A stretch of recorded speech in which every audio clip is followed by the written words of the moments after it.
Welcome back students, welcome back to the channel exam booster channel में आपका स्वागत है। हम क्लास 9th एनसीईआरटी का हिस्ट्री पढ़ रहे थे। हिस्ट्री का चैप्टर फर्स्ट फ्रेंच रेवोल्यूशन हमने स्टार्ट किया था। यदि आप चैनल पर नए हैं तो प्लीज़ चैनल को सब्सक्राइब करें, वीडियो को प्लीज़ पूरा देखें। और इससे पहले मैंने इसके ऑलरेडी 4 पार्ट ऑलरेडी मैंने अपलोड कर दिया। प्लेलिस्ट में जाएं, नीचे मैं प्लेलिस्ट का लिंक दे दूंगा, उस लिंक पे क्लिक करें। इसके ऑलरेडी जितने भी पार्ट मैंने अपलोड कर दिए उसको आप सीरीज से देखें, उसके बाद आप इस लेक्चर को देखें ताकि आप आसानी से समझ सकें और आप नोट्स बना सकें। इससे पहले हमने कॉजेज ऑफ फ्रेंच रेवोल्यूशन के कारण का हम लोग अध्ययन कर रहे थे। इससे पहले हमने 5 कॉजेज का हमने अध्ययन कर लिया था, 5 कारण पढ़ लिए हैं। आज हम 6 नंबर का कारण, 6 नंबर का कॉजेज जानने वाले हैं जो फ्रेंच रिवोल्यूशन के लिए काफी इंपॉर्टेंट हो जाता है। ठीक है, one of the most important causes है फ्रेंच रिवोल्यूशन के लिए। आइए इसको ध्यान से देखते हैं स्टूडेंट्स। उम्मीद करता है वीडियो को पूरा देखेंगे, नोट्स बनाएंगे और उसके बाद से नोट्स का आप फोटो खींच के आप नंबर पे शेयर कर सकते हैं। आइए स्टार्ट करते हैं। Influence of the philosophers and writers. 6 number का कॉजेज है फिलोसोफर, जो दार्शनिक थे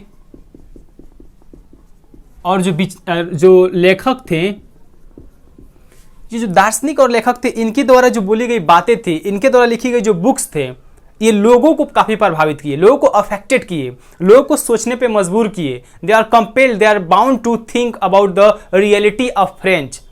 ये बुक जब पढ़े, जब थिंकर्स और फिलोसफर्स के आइडियाज को ये जाने, तब इनको हकीकत मालूम चला वाकई में फ्रेंच का जो सोसाइटी कितना गंदा है।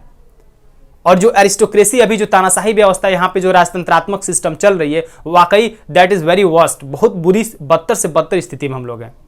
तब जाके आम लोग इनके बातों को, इनके विचारों को, इनके आइडियाज को इंप्लीमेंट करने, सोचने लगे, समझने लगे, लॉजिक क्या सही है क्या गलत, अपने तर्क का इस्तेमाल करने लगे। तब उनको लगा हाँ, जो गुलामी की जंजीरों में हम जकड़े हुए हैं और जो लाइफ स्टाइल हम जी रहे हैं, रियली दैट इज नॉट, वो सहने बर्दाश्त करने डिजायरेबल है ही नहीं है, थोड़ा सा भी डिजायरेबल नहीं। इसलिए लोगों ने विरोध करने की बात की, लोगों ने रिवोल्ट करने की बात की और फाइनली अंततः अल्टीमेट हुआ क्या? विरोध होता है, रिवोल्ट हुआ है, विद्रोह हुआ है। और जो हम पढ़ रहे थे, और क्या होता था आप जानते हैं, गांव में आज भी आपके गांव में जब देखते होंगे कहीं चाय की दुकान होती होंगी तो चाय की दुकान पे लोग गांव के 5-6 लोग बैठ जाएंगे, जिसमें पढ़े लिखे भी हो सकते हैं, अनपढ़ भी लोग हो सकते हैं, educated and uneducated, both the people they gathered there. एक ग्रुप में लोग इकट्ठा हो जाते हैं और देखते होंगे न्यूज़पेपर एक होता होगा, न्यूज़पेपर पढ़ते होंगे, कभी उसकी चर्चा, कभी उसकी चर्चा, अगर वो भी नहीं मिले तो कभी फलाने घर की चर्चा, कभी उनके घर की चर्चा, कभी उनके घर के, कभी उनका बेटा क्या करे, उनकी बेटी क्या करी, एक्सेट्रा एक्सेट्रा XYZ देख करते, मतलब वो लोग करते रहते हैं। तो ऐसे फ्रेंच का जो सोसाइटी था, जो रूरल सोसाइटी था,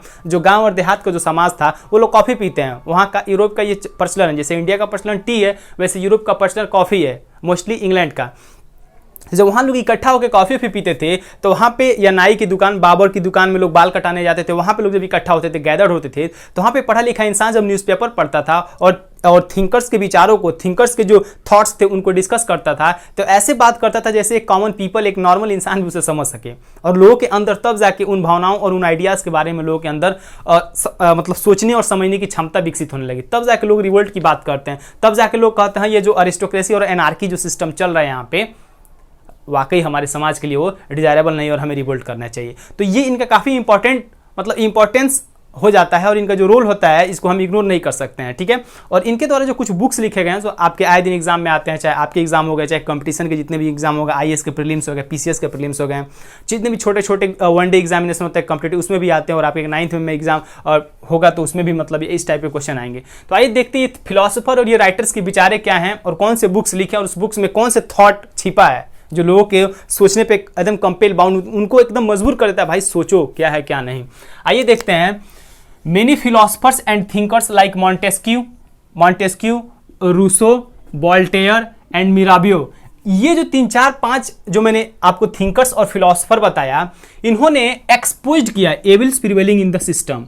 जो सिस्टम में, जो वहाँ का जो सिस्टम था, जो राजतंत्रात्मक जो वहाँ की व्यवस्था थी सरकार की, वहाँ पे उस सिस्टम में जो बुराइयाँ, जो इविल्स वहाँ पे प्रिवेल थी, प्रचलित थी, जो बुराइयाँ प्रचलित थी वहाँ पे, उसको इन्होंने एक्सपोज किया, लोगों के सामने लाके भंडा फोड़ दिया। देखो भाई, तुम्हारे यहाँ जो सिस्टम राजतंत्रात्मक और एनार्की या मोनार्की वाला जो सिस्टम चल रहा है वो काफ़ी कितना गंदा है। ठीक है, और उसमें कितनी बुराइयाँ छिपी हुई है और इसको हम तुम्हें बता रहे हैं, अब तुम्हें रिवोल्ट करना चाहिए। तब जाके लोग रिवोल्ट करते हैं। आइए देखते हैं फर्स्ट कौन है। फर्स्ट है चार्ल्स मॉन्टेस्क्यू। इनका जन्म 1659 1659 टू 1775, 1659 से लेकर 1775 इनका जन्म और डेथ होता है। ठीक है, ये एक नोबेल मैन थे, मतलब एक मिडिल फैमिली से बिलोंग करते थे और इनका जन्म मिडिल फैमिली में ही हुआ था और बाद में ये जाके वकील बन गया, उसके बाद ये एक जज बने। मतलब आपको लगता होगा काफ़ी एलाइट फैमिली से ये थे और एलाइट फैमिली से होने के बावजूद भी ये ज़मीन के लोगों को नहीं भूले थे। आजकल क्या होता है, लोग थोड़ा सा पैसा हो जाता है और थोड़ा सा रुतबा हो जाता है, पावर होता है, तो हवा में उड़ने लगते हैं और अपने से छोटों को, मतलब 4 व्हीलर पर चलने वाला इंसान बाइक वाले को इग्नोर करता है या बाइक वाले को हे की दृष्टि से देखता है, या बाइक पे चलने वाला इंसान साइकिल वालों को हे दृष्टि से देखता है।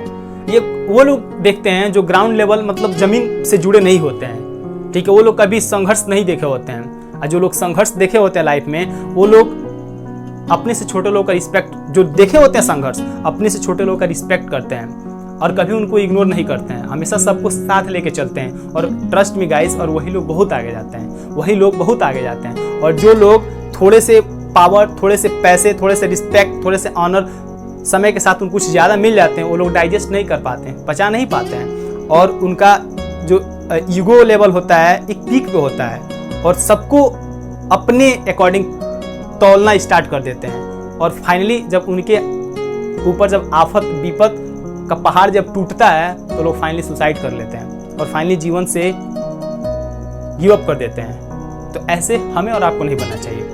मानते हैं हमारा भी सपना ऊपर उड़ना, हम भी ऊपर उड़ना चाहते हैं, हम भी आकाश को छूना चाहते हैं, यू ऑल, आप भी चाहते हैं। लेकिन फर्क इतना है, आप इस ग्राउंड को नहीं भूलिएगा, इस जमीन को नहीं भूलिएगा, जिस जमीन से आप उठे, जिस जमीन से आपके पापा, जिस जमीन से आपके ग्रैंडफादर उठे, उसको ना भूलिएगा। फिर आप कितना भी ऊपर उठिए, यदि उसको याद रहेंगे तो आप कभी नीचे नहीं गिरेंगे, आप हमेशा पीक पे बने रहेंगे, ठीक है।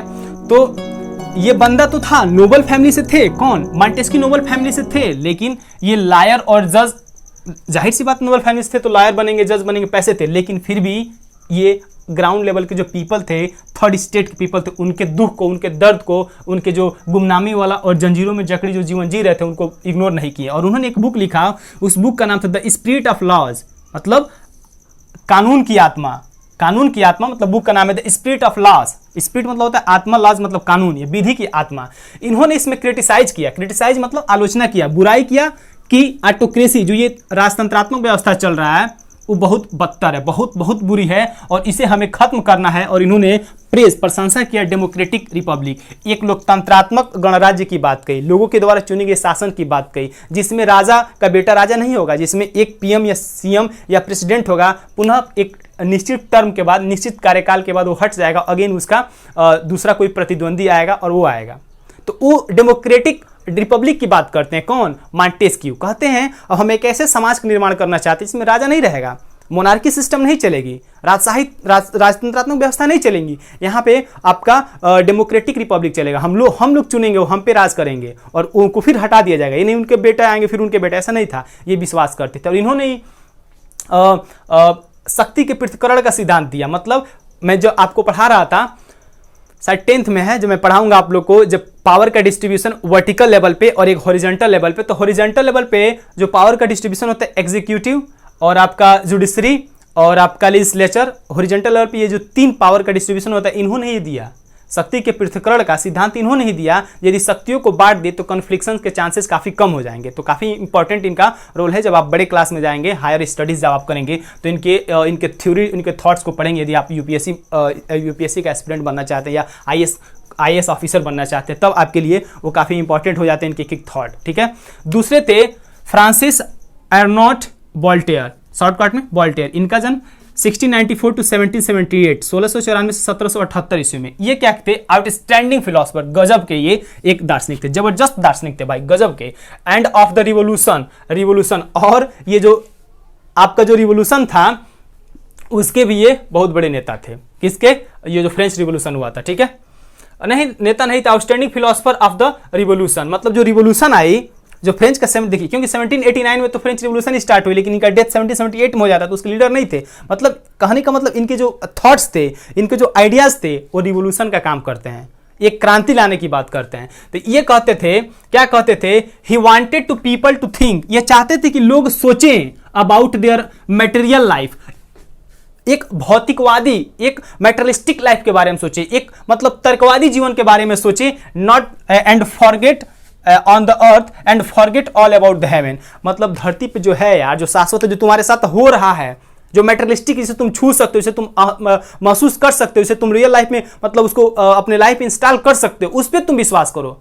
क्यों ये जो चोट्टे जो पादरी हैं, फादर हैं, चर्च हैं जो उस जमाने के, वो जो बोल रहे हैं जो हम तुम्हें स्वर्ग में भेजेंगे, हम तुम्हें नर्क में डालेंगे, हम तुम्हें हेवन और हेल का कंसेप्ट बताते हैं, तुम हमें पैसा दो हम तुम्हें स्वर्ग भेजेंगे, नर्क भेजेंगे, उस कंसेप्ट को नेग्लेक्ट करते हैं, कहते हैं सरासर गलत है, सरासर अन्याय है, हमें इसे एक्सेप्ट नहीं करना चाहिए। हमें जो रियलिस्टिक है, जो मैटेरियलिस्टिक है, जो वास्तविक है, उस पर विश्वास करो। क्यों ऐसी चीजें की बात करते हो, स्वर्ग नर्क की कल्पना की बात करते हो जिसका कोई एग्जिस्टेंस ही नहीं है, मरने के बाद पता नहीं क्या होता है, ये बात करते हैं। तो ये एक आउटस्टैंडिंग फिलोसफर थे गाइस, कौन? आपके वॉल्टेयर, ठीक है। और कहते हैं condemned the church which supported the privilege class ignored the poor, और ये चर्च को दोषी मानते हैं क्योंकि चर्च ही था जो पुअर को दबाता था, गरीब को दबाता था, और हमेशा सम्मान की बात है वो फर्स्ट स्टेट और सेकंड स्टेट के पीपल को देने की बात करता था। चर्च ही कहता था फर्स्ट स्टेट के लोग मतलब सम्मान पाने के योग्य, सेकंड स्टेट्स के लोग सम्मान पाने के योग्य, गरीब लोग तो गरीब लोग हैं, एक जानवर हैं। They do not have right to freedom, उन्हें आजादी का कोई अधिकार नहीं। They do not right to study, they do not right to go to the church etcetera. ये लॉर्ड्स ऑफ जो रूल बनाए थे ये फर्स्ट स्टेट सेकंड स्टेट वाले, और जो चर्च सब पे हावी था उसको नेग्लेक्ट करते थे। कौन? ये आपके वॉल्टेयर। तो काफी एक आउटस्टैंडिंग फिलोसफर हो जाते हैं। जितना मैंने आपको समझा उतना आप लिख सकते हैं अपने नोट्स में। एंड थर्ड थे रूसो, 1712 से 1778, 1712 से लेकर 1778, 1712 से 1778, one of the most important philosopher of the world. Philosopher दुनिया के एक महत्वपूर्ण और बहुत ही महत्वपूर्ण फिलोसफर दार्शनिक में से एक है Rousseau. Architect of the French revolution, French revolution के आर्किटेक्टर यही है, फ्रेंच रिवॉल्यूशन के जन्मदाता यही है, फ्रेंच रिवॉल्यूशन के जनक यही है। फ्रेंच रिवॉल्यूशन में जो क्रांति आई, कहीं ना कहीं उस क्रांति के पीछे जो चिंगारी में जो आग जलाने के काम की इनकी थॉट्स थे, इनके बुक्स थे, इनके कही गई बातें थी। क्या बोलते हैं स्लोगन में? बोलते हैं मैन वॉज बॉर्न फ्री। ये कहते हैं इंसान जन्म से आजाद पैदा हुआ है, जन्म से स्वतंत्र पैदा हुआ है। एट फिर भी he is everywhere in chain, फिर भी इंसान हर जगह गुलामी की जंजीरों में जकड़ा हुआ है, फिर भी इंसान हर जगह जंजीरों में अपने आप को कैद करके रखा है। ये फ्री स्वतंत्रता की बात करते हैं, फ्रीडम की बात करते हैं, इंडिपेंडेंस की बात करते हैं। सोचिए इससे बेस्ट अब क्या हो सकता है? कौन इंसान नहीं उड़ना चाहता है? कौन पक्षी पिंजड़े में रहना चाहते हैं? सब कोई उड़ना चाहता है। ये भी फ्रीडम की बात करते हैं, इंडिपेंडेंस की बात करते हैं, और क्या चेन में जो बांध के रखा हुआ जो पिंजड़े में रहना उसको ये नेग्लेक्ट करते हैं। वाई? इसलिए बहुत इसी इनको आर्किटेक्ट ऑफ फ्रेंच रिवॉल्यूशन कहा जाता है। इनकी एक फेमस बुक है, पूरी दुनिया के लोग जानते हैं, उस बुक का नाम है the social contract. The social contract, सामाजिक, और कॉन्ट्रैक्ट मतलब समझौता, सामाजिक समझौता एक प्रकार का, हिंदी में बोले तो सामाजिक समझौता, सोशल कॉन्ट्रैक्ट। इस बुक में ये बोलते हैं, रूसो बोलते हैं, जो बुक में ये प्रूव करके दिखाए हैं कि government was the result of a social contract between the people on the one hand and the ruler on the other hand। कहते हैं, रूसो कहते हैं जो गवर्नमेंट है, गवर्नमेंट तब गवर्नमेंट कहलाएगी जब गवर्नमेंट का फॉर्मेशन एक साइड में लोग रहेंगे और दूसरे साइड में सरकार रहेंगी, और सरकार और लोग के बीच एक कॉन्ट्रैक्ट होगा, सरकार और लोग के बीच एक पैक्ट होगा, सरकार और लोग के बीच एक समझौता होगा। जो भाई यदि तुम सरकार तुम गड़बड़ करोगे तो लोग तुमको हटा के दूसरा ला देंगे, और जब ये कॉन्ट्रैक्ट टूटेगा तो ये लोग रिवोल्ट करेंगे, ये लोग तुमको हटाएंगे, तुमको मारेंगे। किसको? सरकार को ये लोग हटाएंगे, पीपल मिल के, सारे ग्रुप ऑफ पीपल मिल के उस सरकार को हटाएंगे, रिवोल्ट करेंगे। तो ये बोलते हैं बुक में, द सोशल कॉन्ट्रैक्ट बुक में बोलते हैं, सामाजिक सिद्धांत का जो सिद्धांत देते हैं उसमें बोलते हैं, प्रूव करके दिखाए हैं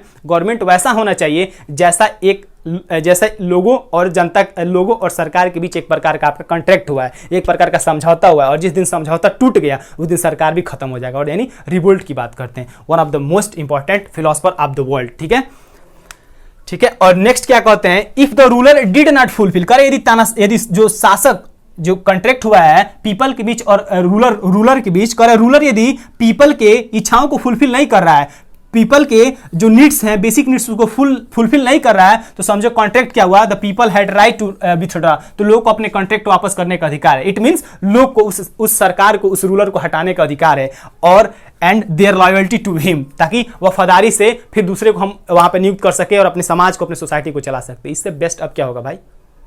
मानते हैं उस जमाने में ये तार्किक नहीं था, उस जमाने में भी तार्किक है, आज भी तार्किक है। उसी तार्किकता, उसी रीजनेबल के चलते तो आज हम आपको पढ़ा रहे हैं, और आज हम एक ऐसे डेमोक्रेटिक कंट्री में रह रहे हैं जो पूरी दुनिया का one of the largest democratic country India है।